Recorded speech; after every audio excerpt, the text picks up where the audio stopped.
I'm here together with Tim Lang. So I normally do like this. Like you just have to introduce yourself to the people who don't know who you are. Sure. My name is Tim Lang. Well, you probably actually said it properly because it's a Swedish word. uh, uh, Game designer. I make video games. Made back in the '90s. Made a bunch of Might and Magic games for New World Computing. I worked at EA for a while doing Medal of Honor, and then bounced around to various independent companies doing little games, educational games, kids games, all sorts of stuff. Now I started my own company. Started out as Brap Games. Now it's called Dungeon Byte Softworks, and we've done a couple iPhone games and Android games, which I think are not on the store anymore. And Ouya. One of them went out on Ouya and all sorts of places. And now we're working on a blobber RPG called Aeolwyn's Legacy. Yes, that's the one that brought us here, right? That's right. Yeah. So you mentioned that before you were Brap Games, Yeah. right? Is that a correct pronunciation? Brap. Yeah. Yeah. So what made you change your name? Well, so Brap, the name Brap started in the early '90s. Even before I was making video games, I was making music, and one of my friends that we weren't in a band together at the time, but he wanted to start a record label for his little mod punk band, and so he came up with Brap Records. And so we put out a couple records, and then anytime we got a funky, hey, let's start this kind of company, it was always like Brap whatever. So that's where Brap Games came from. And over the years, the word Brap, like at first it was like a burp, it was a funny sounding word, it was kind of like a fun, playful thing. But over the years now, it's been associated with guns, motorcycles, sometimes the thug gangster sort of lifestyle. And I don't want a game company kind of associated with that sort of thing. Like if somebody sees it who doesn't know who we are and they say, oh, they must make motorcycle games, or they must make gangster first person shooter thing. Like, no, we make role playing games. So so I figured it was time, and I've been thinking about this for a long time, probably 3 or 4 years, trying to come up with a really like a name that suggests what kind of games we like, that also sort of reflects back to the history of the games that like where I first got my start, which was back in the late '80s with like Bard's Tale and Interplay and Infocom and things like that. So Dungeon Byte was born. Which, incidentally, this is a little bit of trivia about the name that I think really hooked me on it after my search over tons of names, is that Dungeon Byte was actually the name of a variable type from Might and Magic 6, 7, and 8. So if you needed to, like for instance, check if a player had a key, or check if they had done this part of the quest, you'd set a Dungeon Byte. Oh, really? Yeah. That's a new one. I think I haven't heard that before. It's one of those things that, like, well, I forgot about it until this year when I changed the name. Yeah. So you also mentioned that you were working on Aeolwyn's Legacy, right? I've been calling it Aeolwyn's. Aeolwyn, yeah. Sorry. The name is it's from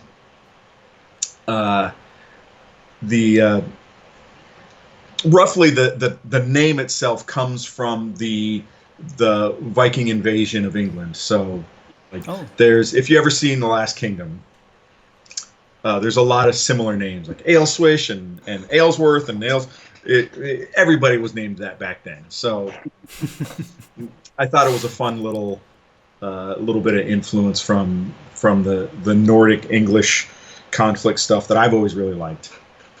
Yeah. So anyway, about the game. Yes. The game. Hopefully, you can post some screenshots so we'll get a look at it. But Aeolwyn's Legacy is a first-person party-based role-playing game. It's along the lines of something you might have seen in the 80s and the 90s, like the Bard's Tale. I've said that a couple times. Wizardry is another one that very familiar with its sort of gameplay. Might and Magic, obviously, I think you'll see is a pretty heavy influence with the game. And it's set in a fantasy world called Lorindor, which is also heavily influenced from English history. Particularly with the same sort of era as the Danelaw era, which is where there was a bunch of splinter kingdoms that like in actual English history, it's when Alfred the Great united all the smaller kingdoms of England under one rule. So the game is it's influenced by that history, and it's set about 50 to 100 years after that unification. So there's a king named Aeolwyn II, who is the grandson of the Grand Unifier King, and now there's trouble. There's trouble brewing in the land with various factions of people who don't necessarily like what he's doing. They don't like what's going on in the world. They're trying to make different changes, and the players thrust right into that, and they're going to have to deal with what's going on. The game itself is going to be released in about 6 chapters, and I say about because even though the story's done and I've separated into 6 chapters, you'd never know what's going to happen during the development because I'm basically doing it by myself. And the reason for that is that it's going to be a big game, and if I waited till everything was done before I started releasing stuff, it would probably never come out. So right now there's a demo out. The demo is a bit of an older demo. I'm working right now on putting on the final touches of what I hope to be the final version of the demo. It's got a streaming world. It's got some animated characters now, a whole bunch of bug fixes, and what was I going to say? So the demo, once the demo's out, then I can start working on the first chapter. And the demo is basically, I call it a demo. It's going to be free. It's basically the prologue to the game, which doesn't necessarily set up any of the story, but it definitely sets up what the game is about, how it's going to play, and so on. It's a little bit of a tutorial with that. Yeah. So we're gonna see like when you play the Heroes of Might and Magic 3 games, you have this tutorial where you first get to know the game a little, dig for the Grail and all that. I've never been a fan really of games that just hit you over the head with a tutorial, so it's going to be a bit rough as you figure out how the controls are, but in terms of tutorial aspects, the quests are very sort of easy and not very complicated, and they go over different aspects of like talking to players, fighting monsters, and picking up quest items, and exploding objects. That's another one. and stuff like that. So yeah, and it's interesting that you mentioned that as well, that you kind of just get thrown into the game, because I have tried the demo at least for a little while. And that's one of the first things that strike me, that it's just like in the Might and Magic games where you just like, here you are, here's the world. Yeah. Just go and do what you want, explore. There's no time limit. There's no functionality limit based on, it's basically, it's the full game, just this little much of it. Yeah.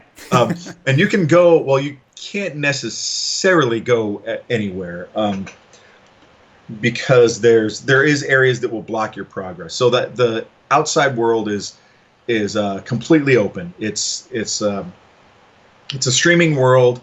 The size of it is, I think, right around 16 kilometers by 8 kilometers. So it's a big world. It's also an empty world right now. Yeah. But so there is in the story, there's a thing called the shields. And these shields are a magical contraption that both protect the world of Lorindor, and then they also protect the different kingdoms of the world.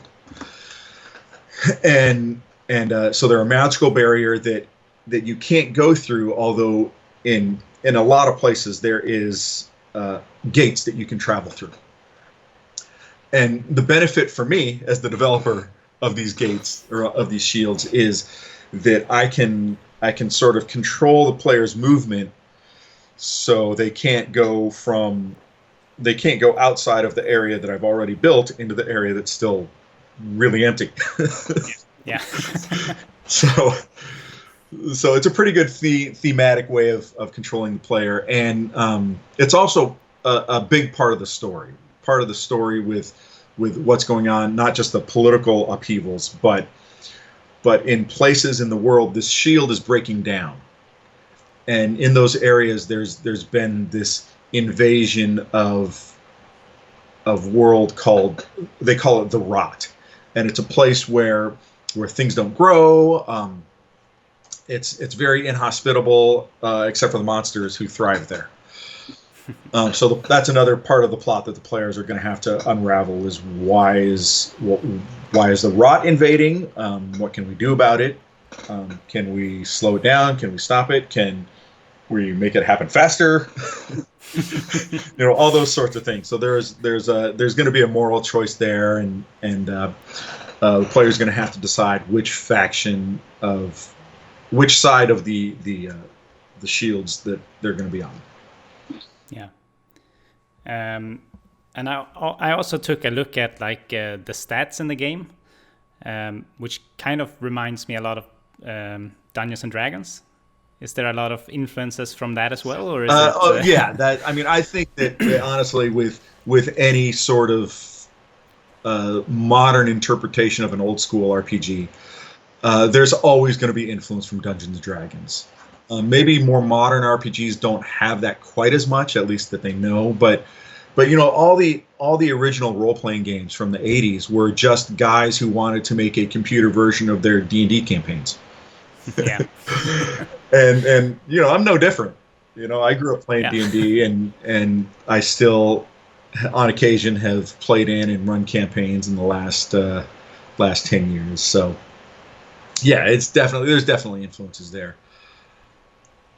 Are you always the dungeon master? No. Are you? It's funny that back in my 30s, I played in a regular group with a bunch of old friends, and there was always the one guy who was the dungeon master, this guy Chris, and he's like, "Man, I'm so sick of just being a DM. I want to just play once in a while. I can't. What do you guys do it?" And everybody's like, and I don't want to do it. And I said, well, yeah, I'll run a game. I haven't done it since I was 14, but I'll run a game. And so I ran a game for him. I ran some Star Wars games. And when I was working at a toy company called Spin Master Studios, and we were making a skateboarding MMO. And so Spin Master owns the Tech Deck franchise. And those are those little, the finger skateboards that big, yeah. and they're all they have authentic board labels and stuff like that. So we were making a MMO based on that, and our VP and some of the senior executives were a little dismayed, I guess, that a lot of the people working on the game, a lot of the employees, didn't necessarily understand the mechanics of a role playing game. At least that's what the management said. Yeah. The truth was that they didn't necessarily understand the mechanics of a role playing game. So I said, okay, how about this? Once a week ish, I'll after hours, I'll get the guys together and I'll run them through a Dungeons and Dragons campaign. And the VP said, sure. And so what it ended up being is we got the company to let us use their office and buy us beer while we ran a D&D campaign. Half the guys at the company played D&D before, so it was it was kind of a scam. Did you have to involve the skateboards in the D&D campaign we did, as well? We did. I can't remember the name of the campaign. It was just a module. Yeah. And then I had a little world around it that was very, very simple setup, but we didn't. So I had the players running along this coast to get to the main dungeon, and we probably had 6 or 10 sessions, and we never actually got to the module. We spent all the time walking around the world, and then right when they entered the module, we stopped playing, and then I think I got let go at that point. Oh, really? Yeah, that's a whole. They got you with the beer and the. Well, in the game industry, there's a lot of volatility, I guess. Oh yeah. In your work, whether or not you're going to get laid off. Yeah. I've been laid off probably 9 times from various companies.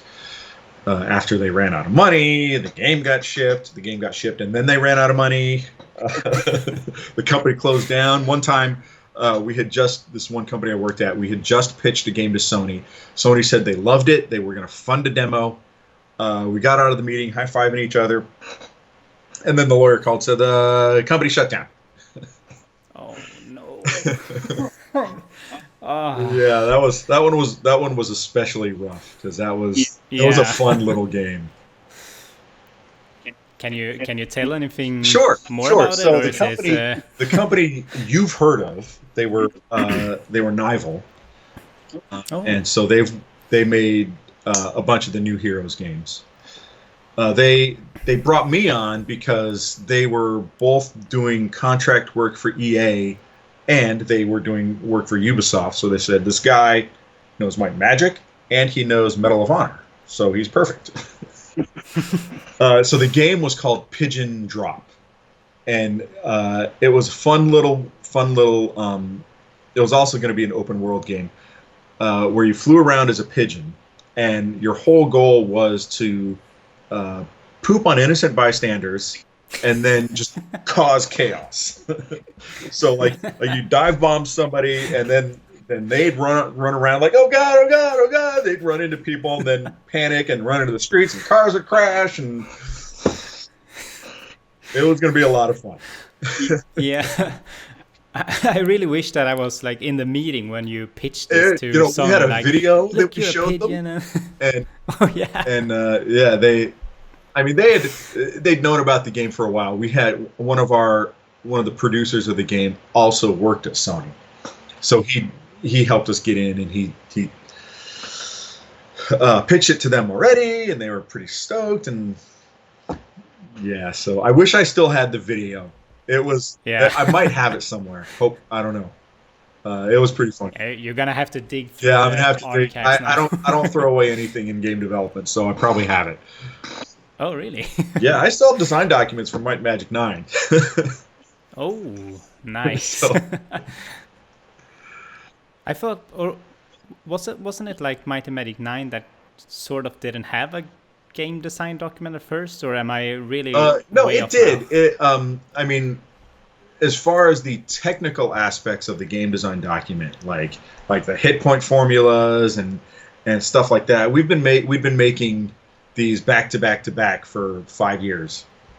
Yeah. So we all knew that stuff. We didn't have to write down here's the to hit formula, here's how and a lot of the technical aspects were me and the lead programmer at a roller hockey rink down the street from the company at lunchtime saying, oh yeah, it should be like this, it should be, you know, but it did have a very extensive story document. It had a pretty extensive level design document, which was something that New World hadn't had before during my time.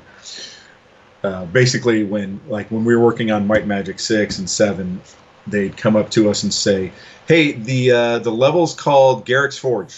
Have fun. Make it." Make it. Yeah. So when I stepped in the lead design role on Might and Magic 9, I wrote very extensive sorts of descriptions of what it should look like, what's going on in there, some little backstories, and hopefully help the level designers get a little more inspiration besides just a name. Yeah. You know, especially with Might and Magic 9, they had some pretty wacky names. You know, so. Oh yeah, I think we all heard the story about. Is it Arsligard? Yep. I still can't believe I got away with that one. Yeah. Yeah, it's really funny. Like the first time I heard it when you did the interview, I think I heard it on the Matt chat first.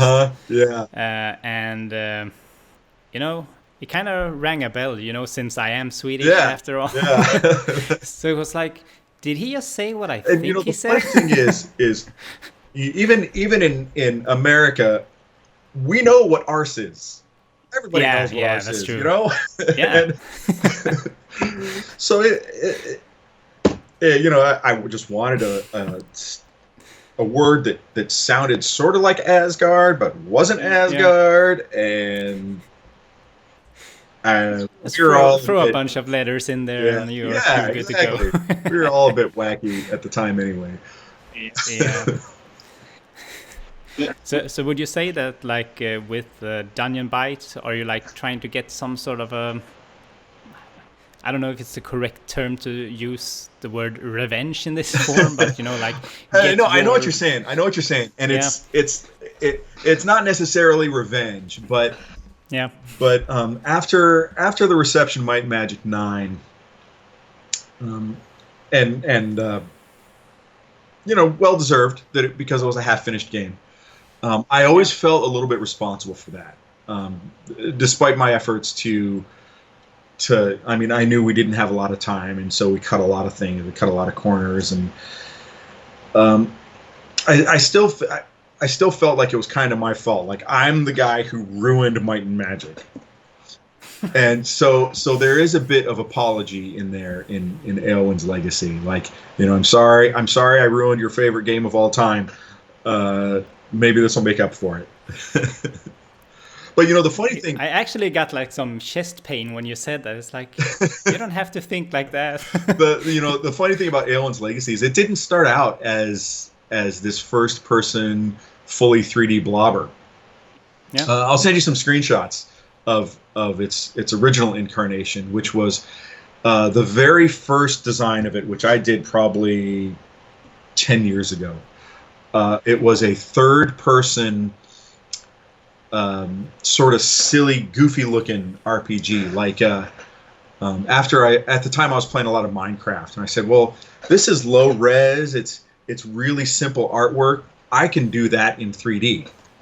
So I wanted something where the art was simple enough that I could make the models, and it would have that similar sort of boxy but charming feel. Yeah.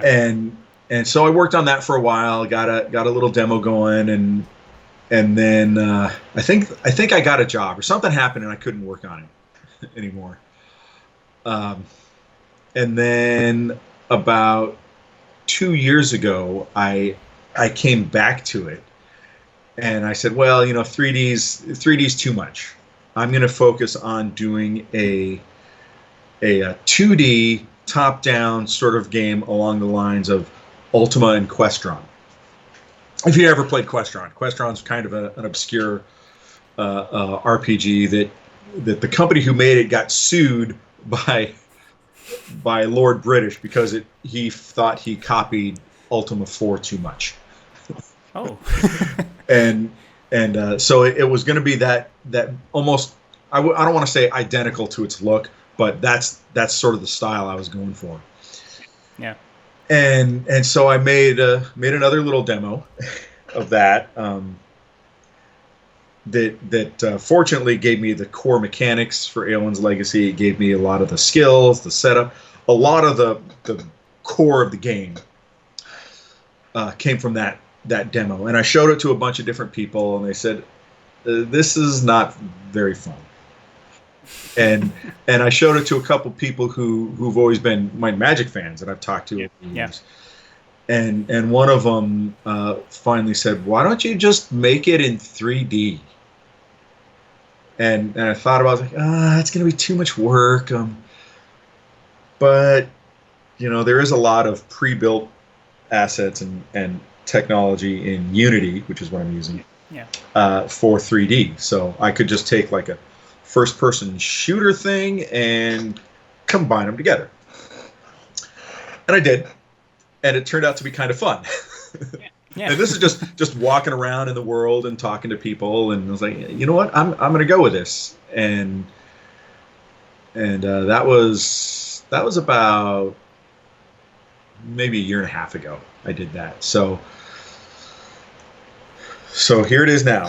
Now it's fully 3D and looks a lot like if Might and Magic were being made today, or if Wizardry were being made today, or I can't say if Bard's Tale were being made today because they did do a Bard's Tale, which I was playing while I was working on this, and it's a lot different than Aeolwyn's Legacy, but it's similar in some ways.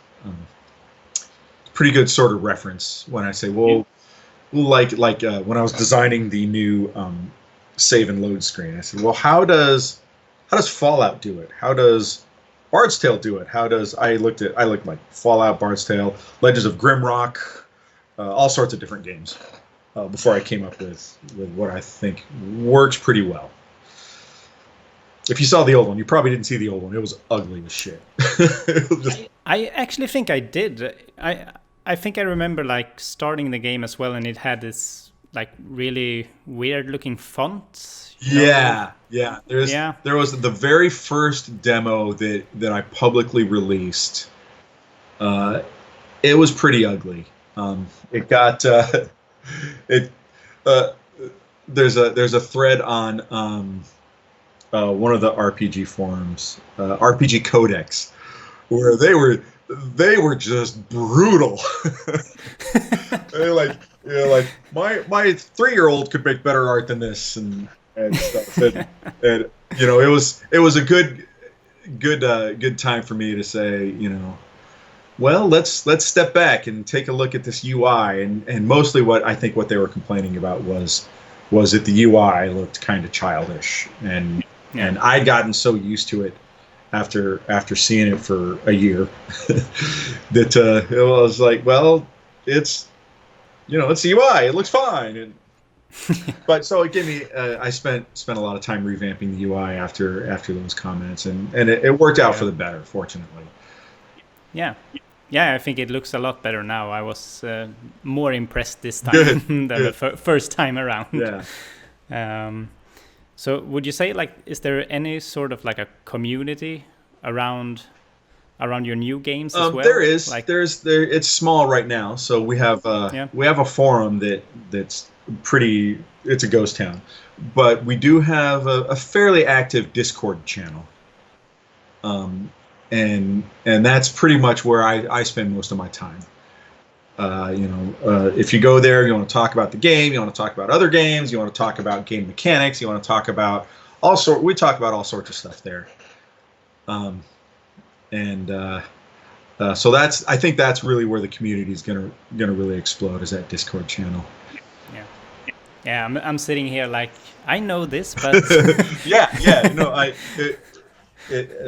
the invite link, I'd give the invite link, but it's it's like 17 random characters. I can't remember that. Yeah, but I think it's really really great, you know, even though it's like quite early still Yeah. in development. You know, that you still want to have a community around the game. Yeah, That you like. that's that's the one thing that I see other games do that I even back in the Might and Magic days, we had a community on, like, there was a Telp forums there, we had our own sort of forums, and at the time I wasn't really allowed to talk on those forums. And I mean, nobody ever said you can't do it, but I felt like there had to be a separation between me and the players, that and I never really liked that. One of the first things I did after New World went under and I moved on to EA, was I dove into that community and made a bunch of friends with, like, Bones at the Telp forum, and I can't even remember their names now. There was a bunch of guys that even like in the even when I was working on MM9 and not talking on the forums, but I was reading them. I put Bones as a character in MM9, and there was another guy, and I can't remember his name off the top of my head, that he was also a character in MM9. But I really love the community aspect of games, and that's something that I think is a lot more popular these days, and I think that in the end it'll make a better game. You know, if you guys, the fans, the community, are playing the demo and you have thoughts on it, or you see something like the UI, where I'm right here, you know, and then when you come here and say, oh, ew, or you find a bug that I'm so used to that I don't even notice it's a bug anymore. Yeah. And that stuff is great, and it really helps small companies like Dungeon Byte, where we don't have the marketing money, so we have to rely on these sorts of things to get the word out and get the game in front of people. Yeah. So I think you also said earlier that you're pretty much working alone. Yes. This is the entirety of Dungeon Byte Softworks right here. Wow. No, I mean, that's not entirely true. Okay. There's a couple people who contribute pretty what's the word I'm looking for? Pretty substantially. Not necessarily in terms of content creation, but there Cybernethy is one guy who he's been a pretty good sounding board as well as tester. He's found a lot of bugs, and he's done a perfect job as a tester in that he pissed me off. and I don't mean like he did something bad or anything. A lot of times a tester will find a bug and I'll be like, "What? You're just doing it wrong," or something like that. And there's always this sort of headbutting kind of thing between testers and developers, and he's done that a few times where he's found a bug. I'm like, "What? No, he's right. That's a bug, and I got to fix it, and I don't know how." So that's one. There's another guy. His name is Arachley. He runs a studio called Long Slide Studios, and he's an engineer, and so I have to do all the coding on Aeolwyn's Legacy on my own, and I'm not an engineer. I mean, I've done engineering with Unity on, like, I worked for a company called Small Lab Studios, which was they did stuff, children's entertainment or children's edutainment. It was stuff to teach kids through games. So when I have logical problems or coding problems or stuff like that, I go to him and he's like, "Oh yeah, here you go, do it like this." So he's a good sounding board for that. His company's actually making a zine style game. It's very early on in its development, but they've got their own Discord, and he's pretty active on our Discord, and he posts screenshots from there, and they're looking really good too. Nice. I don't know if he's given a name to the game yet. I can't remember, but it's pretty cool. It's I'm hoping that he'll get more time to work on it because I'm pretty excited about it. Yeah, I'm sure he will make it happen if he's the engineer. You know, Yeah, it's yeah, he does always a lot workarounds. of good stuff with that. And then the rest of the community, they do offer good suggestions, and they're a pretty good sounding board. And we do have periodic level design contests, and by periodic I mean we've had one. And so this contest, basically I had to design another level for the game, and I had just got done redesigning like 3 or 4 levels and designing the outdoor areas, and I'm like, I don't want to do another one. And so I thought I don't know where the idea of a contest popped in my head, but so I ran a contest that said, just do a paper design of a level and submit it to me, and the winner will I'll make that level in the game. And so Logi, I don't know his real name, he won the first one. It was for the Abandoned Temple of Dawn, and now it's become one of my favorite levels. Oh, really? Yeah, it came out really, really well. And so as we go on through the various chapters, I'm going to have more of those to design various levels in the game.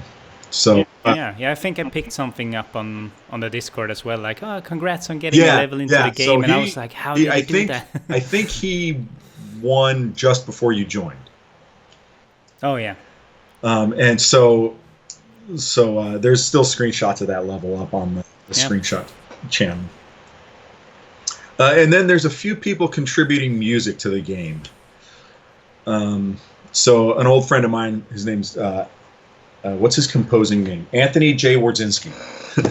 So we're in music school together. He's doing some music for me. I've asked Paul Romero to do a track or two for me. Then I'm going to do some music.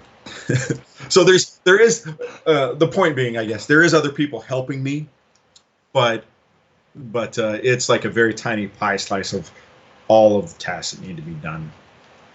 And then there's the Unity store, of course. Like I said earlier, Unity's got a lot of different. They have models, so I don't have to model models. They've got code snippets or complete systems. So like the dialogue system is from Unity. The compass system is from Unity.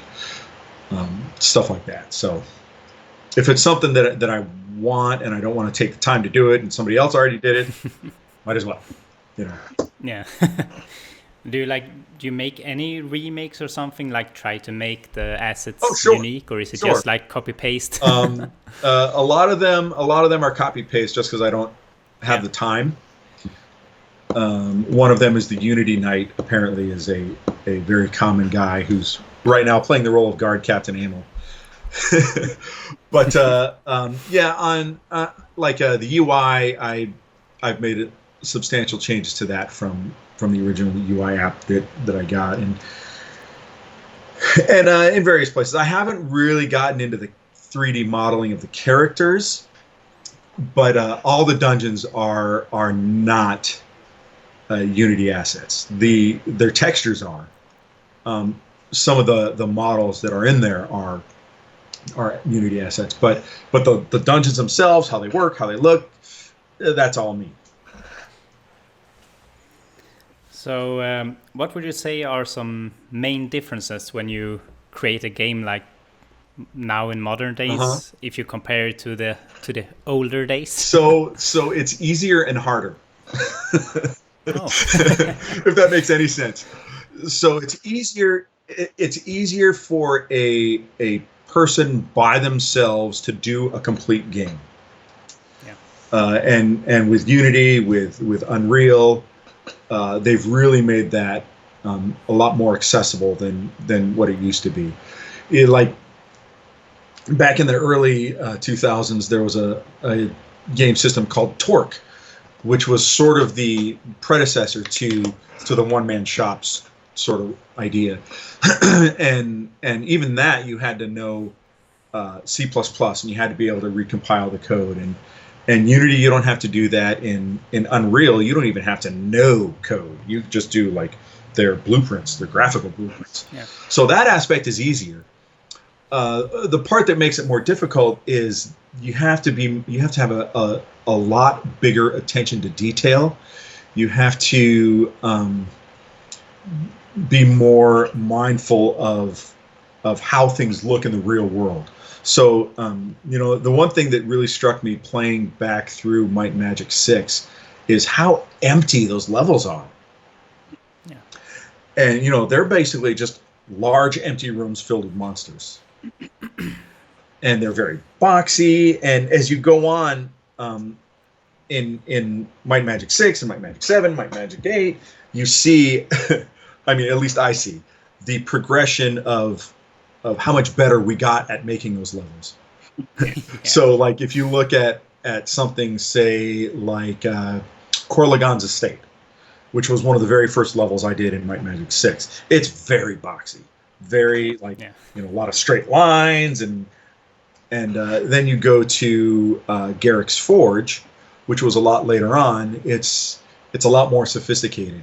And then you go into the Harmondale Castle in Might and Magic 7, and you see, like, there's a chapel with groined vaults, and nothing is as square as it used to be. We still have limitations with the engine with how many polygons we could use to make stuff, but things got more and more sophisticated. Nowadays, you want, I mean, with games like Last of Us being nearly photorealistic and stuff like that, it's even though Aeolwyn's Legacy looks great when you compare it to Might and Magic 9, it kind of looks like shit compared to the new game, the new like AAA games. Yeah. And every time I see like I'm saying, like, this game's starting to look pretty good. Then somebody on Facebook posts a screenshot from like one of my friends who's working on a AAA game, and one of my friends who works at Naughty Dog or whatever. They post a screenshot of what they're working on. I'm like, oh, man, you're making me look bad. Yeah, like the new, is it Unreal Engine 5, I think? Yeah. I don't know if you have seen that. I've like, seen it, and it's amazing. Like, I don't even want to try to get anywhere close to that. I've got my little box of visual style, and I don't want to try to get better than that, because I know that if I do, it's going to suck. So I got the box that I'm in, and I want to try to stay there and focus on, just making a fun game. Yeah. But isn't that also something that could be hard with making games nowadays? That, like, as you say, you have like code snippets, and you have like, you can pretty much just click and buy. So when do you stop? When do you actually say, here is the game, this is what the game's point is? Right. So, I mean, that's where a design document kind of comes in, and most of my design documents up here. But I do have like I keep track of all my tasks and my plans and stuff like that on paper. And even if I find a really cool little bit of code or a feature, say, that, I mean, feature creep happens to indies as much, if not more, than it happens to AAA studios. And you still got to be mindful of that. You still got to be like, okay, well, it's a fun little thing, but how well does it affect the game? What's it going to do with the gameplay? And then what is the cost of implementing it? So like, I've got plans that I want to introduce a sort of mini game, not necessarily along the lines of Arkham Age, but something like that, where it's just a game diversion. But how is that going to affect the game? How is implementing a completely different game affect the rest of the game? A good example, I guess, would be in Aeolwyn's Legacy. I wanted to, instead of having just a stat-based lockpick, I wanted the player to have to play sort of a mini game. And I didn't want to write it. So I found this third-party lockpicking mini game, and I bought it, and I put it into Aeolwyn's Legacy, and and visually it was different from the game, completely different from the game, and it didn't work right with the stats and with other things, and it was in there for a long time. And if you can dig up an older build, you can play it. And I got used to it. I was like, oh yeah, bum bum. It was the spinning bar with a little thing, and you had to click to unlock a pin. And I got used to how it didn't look like the rest of the game, and then finally, it was causing a lot of bugs, and I had to pull the plug on it, and I just said, all right, I'll just rip it out and just have the same old, like, are your stats enough to pick this lock? Then you pick the lock and it's over. Yeah. So yeah, that's a classic. Yeah. So and it's still, I mean, those sorts of things are still gonna, like, I'll see, ooh, that might be fun. No. So would you say, like, are those some things that could add some, like, replayability to the game, or do you plan to have the game being replayable? Yeah, I do want replayability. Right now, I do have a branching storyline planned. We'll see how much work it adds. And then I do want to add, one thing I discovered while playing in the new open world is it's super empty. There's a lot of open space. So now I want to add, like, not necessarily random villages, but basically like a village prefab where I can just say a village goes there and then it's done. And then like a random quests, and these aren't necessarily pertinent to the game, but say if you've got like there's a gap between the last mainline quest you did and the next mainline quest you did. There's a gap of level. Like, you started the next mainline and you're just getting your ass kicked. Well, I need to grind out some levels. Well, that's what the randomized quests would be for. Is like, well, I need a diversion. I need to grind out some levels. I need to gain some money, stuff like that. So you'll have these little, like, at New World we called them FedEx quests. So, like, take this to this thing, or go kill these monsters, or just simple little ditties that you can do. Yeah, I remember those.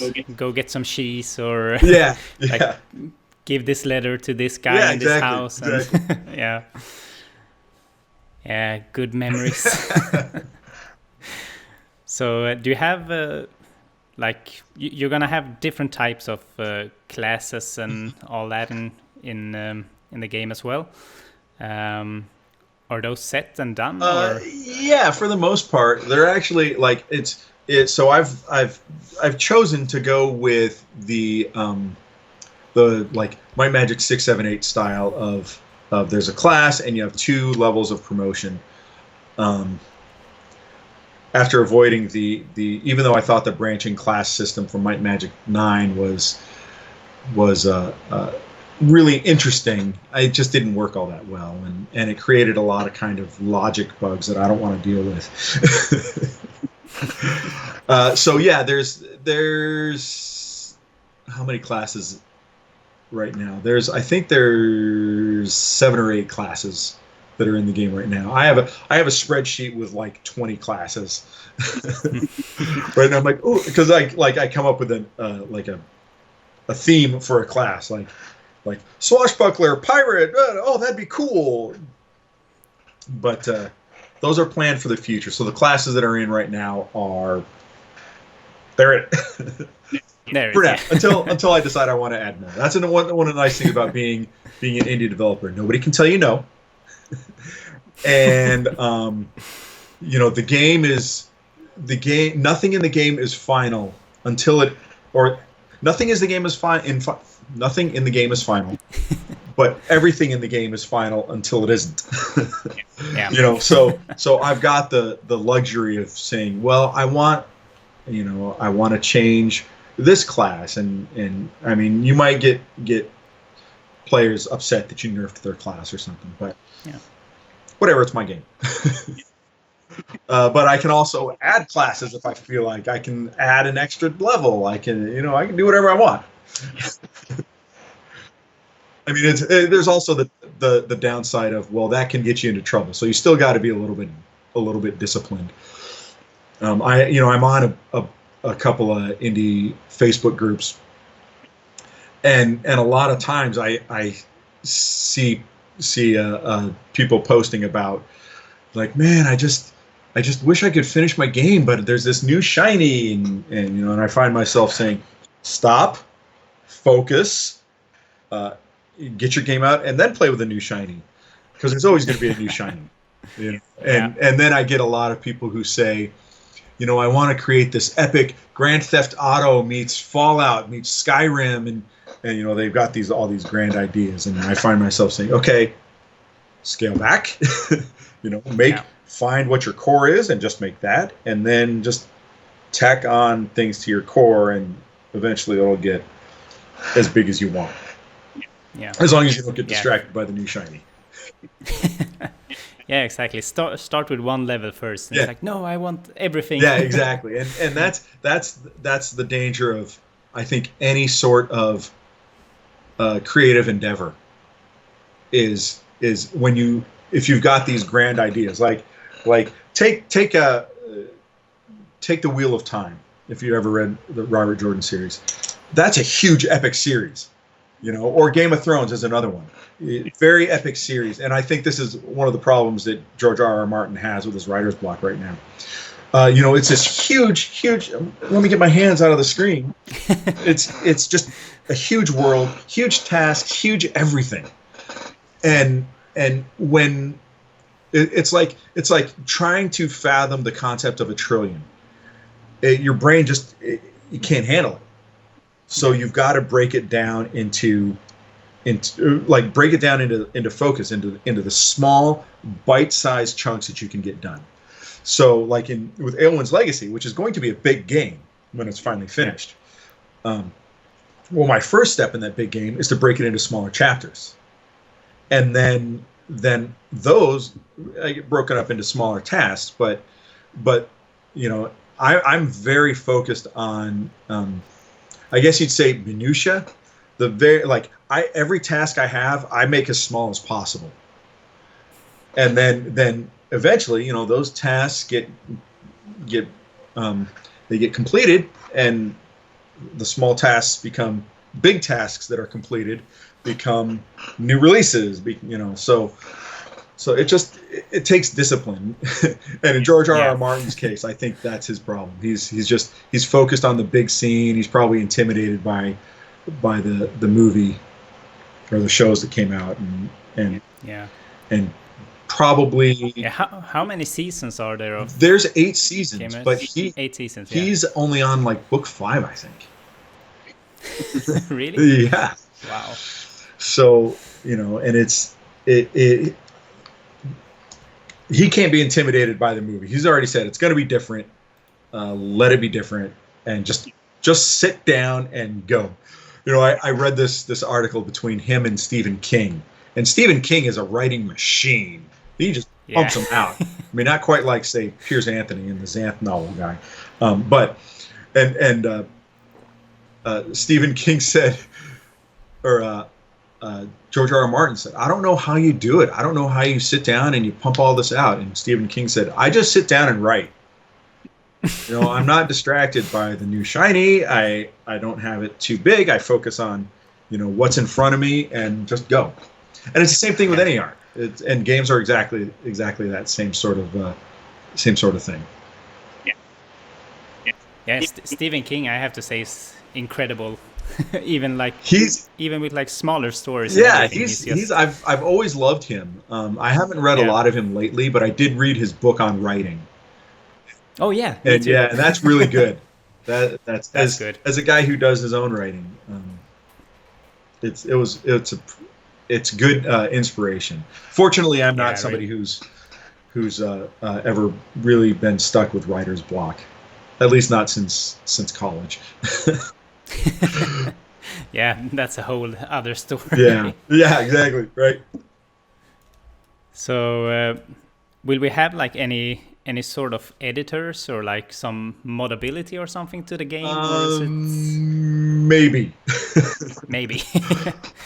So the I want to. I really want to allow the players to be able to mod this, and I'm still looking at how to allow players to put their own levels into the game.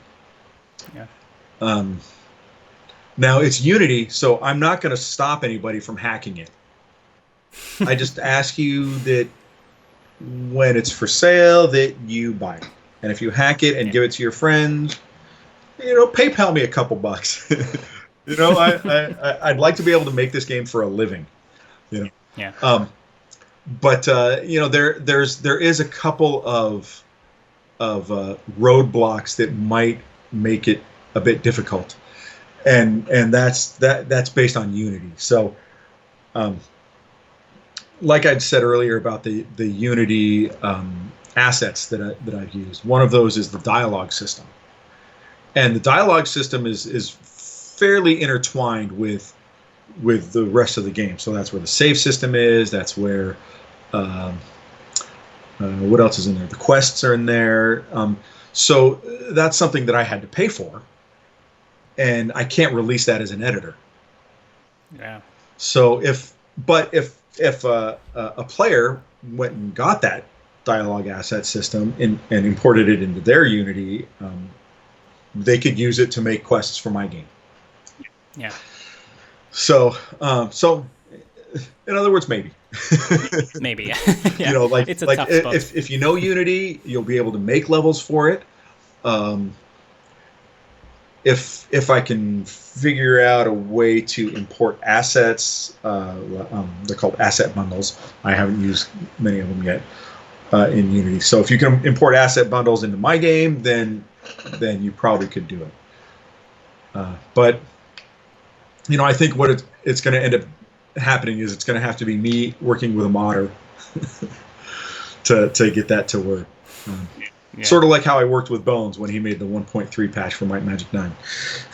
Oh yeah. And he fixed the game because you were in the community there as well, right? You were like in the forums. Yeah, on and contributing to one of the projects there. Yeah, so I think I remember. Yeah. At the time of there's been a lot of fan-made tributes to Might and Magic that they've tried to come out, and at the time I've always been working at a company under an NDA or working, and a lot of times when you work at a game company, they don't want you to work on other people's games.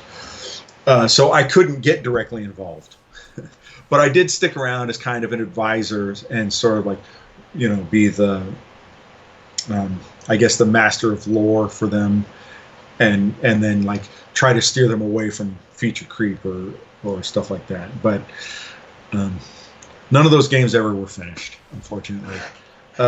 Which is what happens in the fan community as much as it happens in anywhere else in the game community. A lot of that is both because of they realize the game's too big, or these people who've said, "Oh, I'll work on it. I'll do this." They're not getting paid. This isn't a job for them. They're doing it for fun in their spare time, and then now they don't have spare time. They can't work on it, and then the game just falls apart. Now I've got a story about that with Brap. Yeah, we had this game called Mad Mallard that I had a team of guys working on, and they were basically all interns. They were kids just out of school or still in school who were contributing to the game to get some credits on their resume. And the game was literally done. There was one task left, and that was to add in a store so that you could buy virtual currency and spend it on things in the game. And suddenly, all within the span of a week, every person but the producer quit. They're like, "I can't work on this anymore. Sorry, see you later." And it was a fun game. It was a little endless runner game for iPhones. I thought it would be a really cool, fun game. And and I was working on Zombie Gauntlet Live at the time, and so I didn't have time to finish it. But a couple months after, I took a break, and I said I went to the programmer and like, send me all the source code. I'm going to finish this game. Basically, just cut out the store and put it on like the App Store or whatever. And he's like, I'm not sure. I have to look for it. And he kept looking for it, and I stopped hearing from him. Finally, I hit him up like a couple of years later, maybe a year later. And he's like, oh, yeah, here. And he sent it to me. And what? And I looked at it, and it was old code. It was like, it was probably 70% done instead of 99% done. And at that point, I can't spend my time on this. I got Aeolwyn's Legacy to do. Yeah. So if it was just like a bit of like commenting out this store code and then compiling it and being done, then that would have been fine. But yeah. So too bad. It was a fun game. And that happens all the time. I just read an article about the Avengers game that what company was that? Some company in Australia was doing an Avengers game, and it was going to be awesome.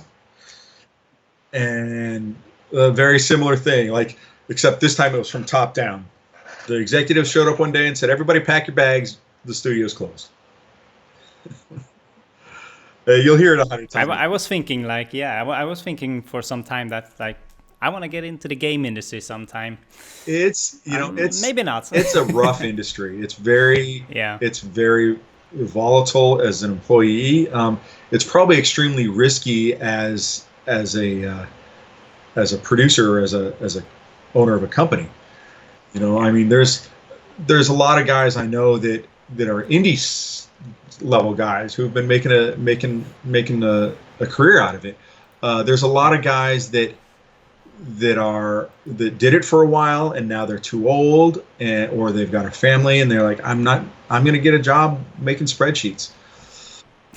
Most of the developers that worked on Might and Magic now are probably in other fields.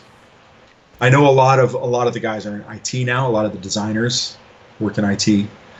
A lot of the engineers are off doing other things. That's the way it goes. That's how the industry is. Which is nice about being an indie. You got a day job. You don't have to worry about it as income. And then you can do whatever you want. You don't have to worry about getting laid off. You don't have to worry about the game getting canceled. You just work on it till it's done. Yeah, that is a lot more fun than going to the office one day. Yeah, there is. Just leaving again. I really do miss New World. I miss all the people there. I miss the culture we had there. I miss how close it was to my house. EA was an hour and a half drive every day. Oof.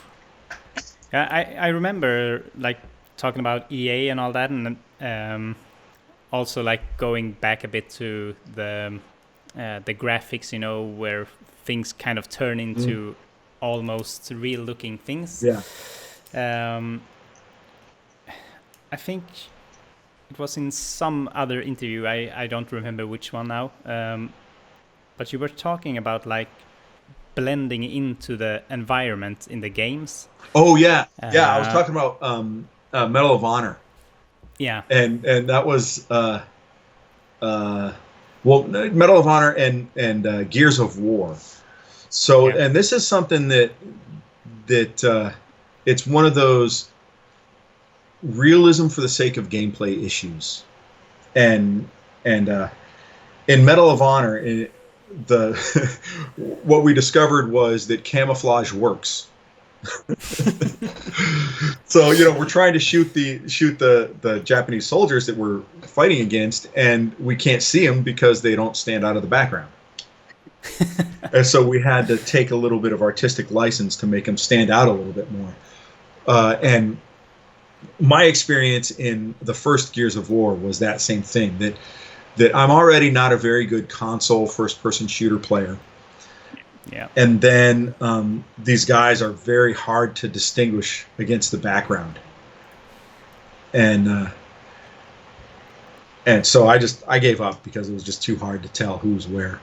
And that's a part where gamification matters.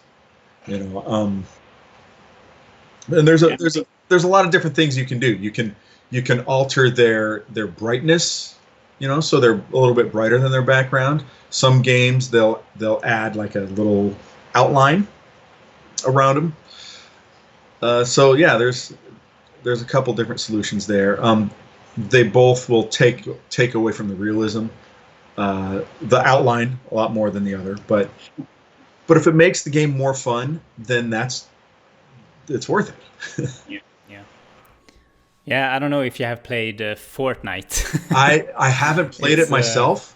My nephew plays it a lot. I watched him play it. Yeah. It looks a lot of fun. It looks like it's my younger brother. I promise. He got me into it. But there you have that as well. You can see a player running from like I don't know how far away.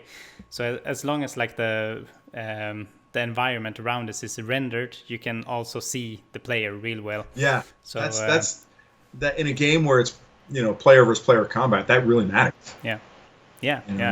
I think it makes it at least sort of fun. Yeah. So are you working on any other games? Not really.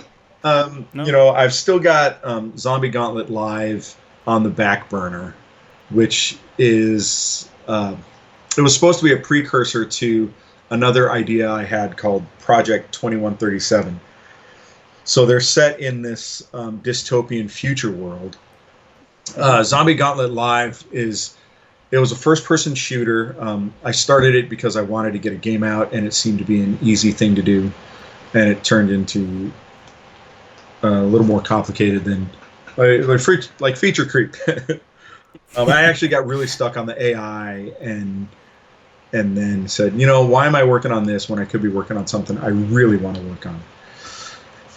So it's a first-person shooter that's set in this dystopian world where the zombie apocalypse has come and gone, and now there's still zombies in the world,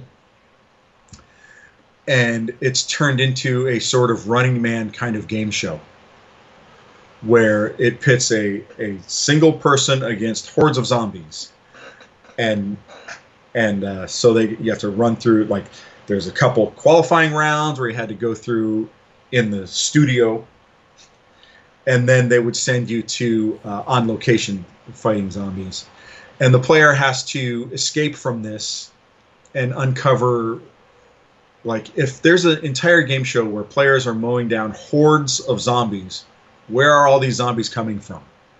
Like, if the zombie apocalypse is over, how are there still more zombies? So the player had to uncover that, and then go from there. I don't want to ruin the surprise. But Yeah. And then Project 2137, which is still on the back burner also. By back burner, I mean back of my mind. That was going to be a third-person RPG set in the same dystopian world as Zombie Gauntlet Live, but it was about a player character who had become a cyborg against his will. So the player wakes up in a junk pile and suddenly has this cyborg robot chassis and has to uncover, well, how did I become a cyborg? Who did this to me? Who am I? And then live in a world where cyborgs and half-humans are looked down on. So sort of like the racist version of Terminator, where or I guess iRobot would be another one, where the robots, everybody is sort of racist against robots. Yeah. So those are still, like, once Aeolwyn's Legacy is done, I'll probably go back to those. If I need a break from Aeolwyn's Legacy, I might pick one of them up again for a while and mess around with it. But Aeolwyn's Legacy is now my focus. And yeah. And is that like a one-time thing? The to like relive the legacy of the Might and Magic games, or is it just not necessarily? Will we see more? Not necessarily. Like, I don't have plans for a sequel right now, but you never know. No. You know, if it's popular enough, sure, I'll make a sequel. Yeah. And you never know what the sequel may entail. You know, maybe it won't be set in this same sort of world. Yeah. We'll see. Maybe there'll be cyborgs in that one as well. Well, it's possible. You know, once you play the game, you might see a little familiarity with those sorts of, without giving anything away.